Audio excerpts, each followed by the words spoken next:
Hello and welcome to Chahal academy. Ancient history की decoding ancient history NCERT and R Sharma made simple में आपका स्वागत है। और आप सब जानते होंगे कि अभी तक हमने काफ़ी सारा एरिया एंशियंट हिस्ट्री का कंप्लीट किया है और इस लेक्चर में हम लोग जानने की कोशिश करेंगे कि किस तरीके से कुषाण अंपायर, एक बहुत बड़ा अंपायर जिसमें सबसे बड़ा रूलर कनिष्का निकल के आए, आखिर कैसे उनका आना हुआ। आप सब जानते होंगे कि कुषाण अंपायर से पहले भारत के अंदर इंडो ग्रीक्स, पार्थियंस वगैरह आ चुके हैं, लेकिन अब उनको रिप्लेस किया जाएगा। रिप्लेस ऐसे किया जाएगा क्योंकि अब कुषाण्स बहुत ज़्यादा पावरफुल है और उनका मेन एजेंडा है कि जो यहाँ पे बाकी लोग बाहर से आए हैं उनको निकाल दिया जाए और वो लोग कैप्चर करना चाहते हैं गंधार का रीजन। आप सब जानते होंगे कि इसी पीरियड के अंदर Gandhara school of art, Mathura school of art के हिसाब से, उसके साथ साथ देख कि न्यूमेस्मेटिक के अंदर जो डेवलपमेंट हुई, जो सिक्कों की डेवलपमेंट हुई, वो बहुत ज़्यादा थी। मूर्तियां बनना शुरू हो गई और इस तरीके से एक नई डायनेस्टीज का निर्माण रखा गया। उसके साथ साथ ये डायनेस्टी अपने रिलीजन पर्सपेक्टिव के लिए भी जानी जाती है क्योंकि इन्हीं के टाइम पे हुई थी फोर्थ बुद्धिस्ट काउंसिल, जहाँ पे दो डिवीजन हुए थे बुद्धिज्म का, हीनयान एंड महायान बुद्धिज्म। इसके साथ साथ आप जानते होंगे कि कनिष्का ने अपने कोर्ट में अच्छे खासे लोगों को भी रखा था जिनके द्वारा वो बुक्स भी लिखवाता था, तो वो आर्ट को भी पैट्रोनाइज बहुत ज़्यादा करता था। तो सबसे पहले हम देखते हैं कि इनके फाउंडर कुषाण अंपायर, देखिएगा आप, Mathura up to the Varanasi. इसके अलावा हम ये देखते हैं कि एक नोमैडिक ग्रुप है जो सेम इसी तरीके से इंडो ग्रीक्स वाले लोगों की तरह जो वहीं से निकले और नेबरिंग चाइना का एक पार्ट था जो वहाँ से टूटे और वो इंडिया में आना शुरू हुए। अब आप देख लीजिए, कुषाण जो है वो एक यूची ट्राइब का एक ब्रांच है। ये पहले आप इस रीजन, गंधार के रीजन में काबुल वैली को कंट्रोल करेंगे और इनके फाउंडर जो हैं वो कुजाला कैडिफेसिस है। जी हाँ, कुजाला कैडिफेसिस। कुजाला कैडिफेसिस के बाद अगर आप देखेंगे तो उन्होंने गोल्ड कॉइन्स भी दी और उनका एक मॉनेटरी इन्फ्लुएंस बहुत ज़्यादा रहा है इंडिया के ऊपर। उन्होंने काफ़ी सारे टाइटल लिए और अपने आप को डिवोटी ऑफ शिवा भी मानते हैं। उसके बाद अगर आप देखेंगे तो वीमा कैडिफेसिस ने होल नॉर्दर्न वेस्टर्न इंडिया को अप टू द फर्स्ट जन मथुरा तक जो है वो कंट्रोल भी कर लिया था। इसके अलावा अगर जो फेमस रूलर बने कुषाण अंपायर के अंदर, वो थे आपके कनिष्का, यानी कि one of the famous ruler of the Indian dynasties के तौर पे जो है। इनके पास रीजन अगर आप देखेंगे तो Afghanistan, Gandhara, Sindh, Punjab and Kanishka found the Shaka era of 1700। ये इनकी एक बहुत फेमस माथुरा से हमें मिली है। इसमें सर नहीं है और ये माना जाता है कि ये माथुरा स्कूल ऑफ आर्ट का एक आर्ट है। इसमें आपको बूट वगैरह के कंसेप्ट मिलेंगे, हेडलेस कहा जाता है इसको।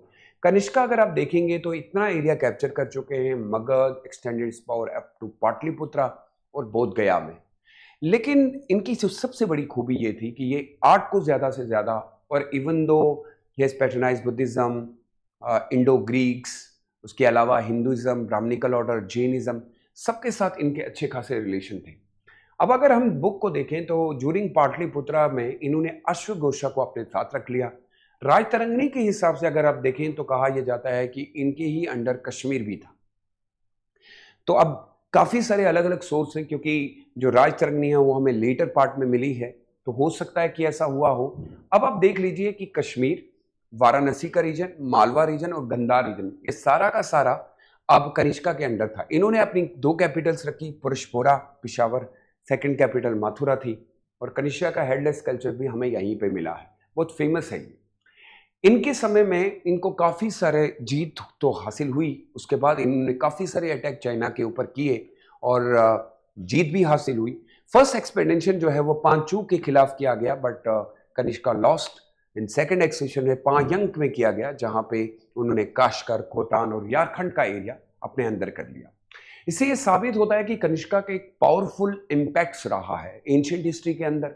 लेकिन सबसे इम्पैक्ट जो था कि इनके अगर आप सिक्के देखेंगे, जो सबसे इंपॉर्टेंट यूपीएससी के लिए है, कि कनिष्का अपने सिक्कों को, जो कि हमें माथुरा, सरस्वती, कौशाम्बी, बनारस में मिले, इन सिक्कों के ऊपर कनिष्का एक शो कर रहे हैं टॉलरेंस। ये हिंदू राजा को भी दिखा रहे हैं, हिंदू भगवान को भी दिखा रहे हैं, बुद्धिज्म को भी दिखा रहे हैं, अपने ग्रीक गॉडेसेस को भी दिखा रहे हैं। तो वो शो करता है कि और गोल्ड कोइंस हैं, तो शो करता है कि वो टॉलरेंट रिलीजन के तौर पे दूसरे धर्मों को भी वैसे ही इंपॉर्टेंस दे रहे हैं। इसके अलावा अगर आप देखेंगे तो हमारे पास एक सारनाथ पिलर इंस्क्रिप्शन के अंदर में भी उनकी अचीवमेंट के बारे में लिखा गया है। सबसे important fourth Buddhist council, fourth Buddhist council के चेयरमैन वासुमित्रा थे। इंपॉर्टेंट है। कुंडलवाना यानी कि कश्मीर को कहा जाता है।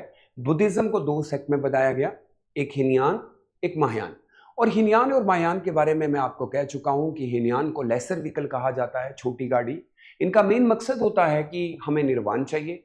ये बुद्ध को गॉड नहीं मानते। वहीं पे हम जब महायान बुद्धिज्म की बात करते हैं तो वो ग्रेटर व्हीकल के तौर पे देखा जाता है। यानी वो लोग जो बोधिसत्वस पे बिलीव करते हैं, उनका ये मानना है कि वो खुद का निर्वाण नहीं, दूसरों को निर्वाण देना चाहते हैं। इससे ये साबित होता है कि बुद्धिज्म की सेक्टिज्म की जो शुरुआत रखी गई वो इससे पहले मैंने आपको कहा था कि सेकंड बुद्धिस्ट काउंसिल के अंदर दो स्कूल ऑफ थॉट्स बने थे, एक महासंगिका और स्थविरवादिन। इन दोनों स्कूल के बीच में बहुत ज्यादा कंफ्लिक्ट थे and finally fourth Buddhist council के अंदर ये दोनों स्कूल आपस में अलग अलग हो गए। अगर आप देखेंगे तो कनिष्का के द्वारा एक बहुत बड़ा स्तूपा रिलिक्स बनाया गया था पुरुषपोरा, जो कि पाकिस्तान का एक पार्ट है। उस समय की टॉलेस्ट बिल्डिंग में से एक बिल्डिंग थी। इस सोर्स के बारे में हमें ह्यूंगसंग और अलबरानी ने भी बताया है और इससे ये साबित होता है कि वो बहुत ज्यादातर स्तूपों के ऊपर उन्होंने काम किया है। और इसके अलावा उनके कोर्ट में बहुत अच्छे खासे एक प्रोमिनेंट आप देख सकते हैं राइटर्स थे, जिसमें वासुमित्रा जिन्होंने फोर्थ बुद्धिस्ट काउंसिल की, अश्वघोषा जिन्होंने बुद्ध चरित्रा लिखी, चराका जो कि एक ग्रेट फिजिशियंस थे, और नाग अर्जुना एक फेमस मेटाफिजिशियंस भी थे। सो ये सारी चीजें इंडिकेट करती हैं towards that the Kanishka was a powerful ruler. और काफी समय रूल करने के बाद उनको भी एक डिक्लाइन देखना पड़ा और इन्हीं के टाइम पे भारत की एक रीजनल डायनेस्टी उनके पास काम करती थी, जो बाद में भारत का एक गोल्डन पीरियड बना। And that the last in the final chapter of ancient history that is called Gupta empire. जी हाँ, वो इन्हीं के फ्यूडिटरीज थे। और बाद में जब कनिष्का का डिक्लाइन हुआ तो भारत को एक बहुत बड़ी डायनेस्टी मिली काफी समय के बाद, जिन्होंने पूरे भारत को यूनाइट किया। और इसको हम कहते हैं गोल्डन पीरियड इसलिए क्योंकि गुप्ताओं के टाइम पे काफी सारा न्यूमेस्मेटिक और टेम्पल आर्किटेक्चर की डेवलपमेंट भी हुई। और कहा यह भी जाता है क्योंकि वो कुषाण अंपायर के अंडर थे, शायद मे भी उनके ऊपर वो इन्फ्लुएंस दिखा है। सो हमें नेक्स्ट क्लास में हम देखेंगे कि किस तरीके से गुप्ताओं पीरियड्स शुरुआत होती है और कौन थे गुप्ता, क्या उनका ओरिजिन है, किस तरीके से वो कनिष्का के अंदर, क्या सारे रूलर पहले ही इंडिपेंडेंट हुए थे, कौन था चंद्रगुप्ता फर्स्ट और क्यों कहा जाता है कि वो पहले इंडिपेंडेंट रूलर हैं और श्री गुप्ता को क्यों नहीं कहा जाता। इन सारे सवालों के जवाब हमें मिलेंगे अपने लास्ट एंड फाइनल वीडियो यानी कि एंशिएंट हिस्ट्री मेड इजी की लास्ट सीरीज में हम लोग ये फिनिश करेंगे।